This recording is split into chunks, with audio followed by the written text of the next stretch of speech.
ये बहुत खुशी की बात है और पूरी बिहार की जनता प्रधानमंत्री जी का धन्यवाद करेगी। मैं मानता हूं कि विकसित भारत के निर्माण में ये एक मजबूत नींव की तरह इस बजट को देखा जा सकता है। बहरहाल हम लोग की मांग रही थी कि जब तक विशेष राज्य के दर्जे का दर्जा हम लोग को नहीं मिलता, स्पेशल पैकेजेस हम लोग को दिए जाए। मैं धन्यवाद करूंगा मेरे प्रधानमंत्री आदरणीय नरेंद्र मोदी जी का, मैं धन्यवाद करूंगा हमारी वित्त मंत्री आदरणीय निर्मला सीतारमण जी का कि उन्होंने बिहार को जिस तरीके से स्पेशल पैकेजेस देकर, और मेरे लिए बिहारी होने के नाते खुशी की बात है और मेरी पार्टी लोक जनशक्ति पार्टी रामविलास ने हमेशा बिहार फर्स्ट बिहारी फर्स्ट के विजन के साथ आगे बढ़ने का काम किया है। इस बजट में बिहार फर्स्ट बिहारी फर्स्ट को भी धरातल पर उतारने के प्रावधान दिए गए हैं। जहां एक तरफ इंफ्रास्ट्रक्चर इसमें मजबूती देने का काम किया गया है, वहां पे ब्रिजेस बना के, वहां पे क्या कहते हैं मेडिकल कॉलेजेस की बात हो, वहां पे एयरपोर्ट्स की बात हो, तो जहां एक तरफ बिहार के इंफ्रास्ट्रक्चर को मजबूत किया गया है, वहीं वहां की अर्थव्यवस्था को मजबूत देने के लिए वहां पे अलग अलग राज्यों में गया हो, राजगीर हो, अलग अलग राज्यों में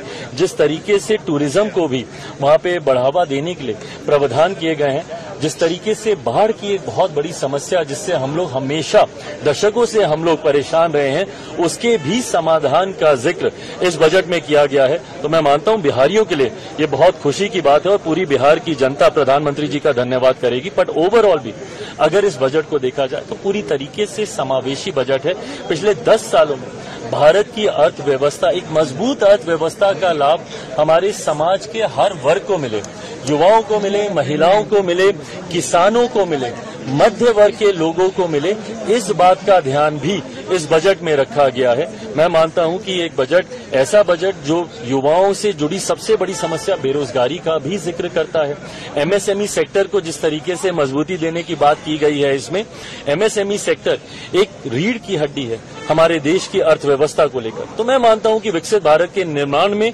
ये एक मजबूत नींव की तरह इस बजट को देखा जा सकता है। आप कह रहे हैं समावेशी बजट है, सारे सांसद जो निकले विपक्ष के वो तो कह रहे हैं आंध्रा बिहार का बजट है, ये सरकार बचाने वाला बजट है। इन लोगों को अगर अपने राज्य में अगर गरीब नहीं दिखते, अपने राज्य में अगर इनको किसान नहीं दिखते, अपने राज्य में इनको मध्य वर्ग के लोग नहीं दिखते, अपने राज्य में इनको महिलाएं नहीं दिखती या युवा नहीं दिखते, तो मैं इनकी सोच के ऊपर कोई टिप्पणी नहीं करूंगा। जब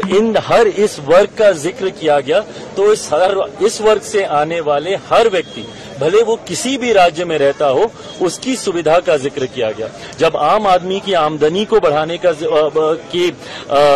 बचाव को, जो वो बचत करता है, उसको बढ़ाने का जिक्र किया, तो ये हर राज्य के व्यक्ति का जिक्र किया गया। पर अगर इसमें उनको उनके राज्य का जिक्र नहीं दिखता तो ये उनकी सोच हो सकती है।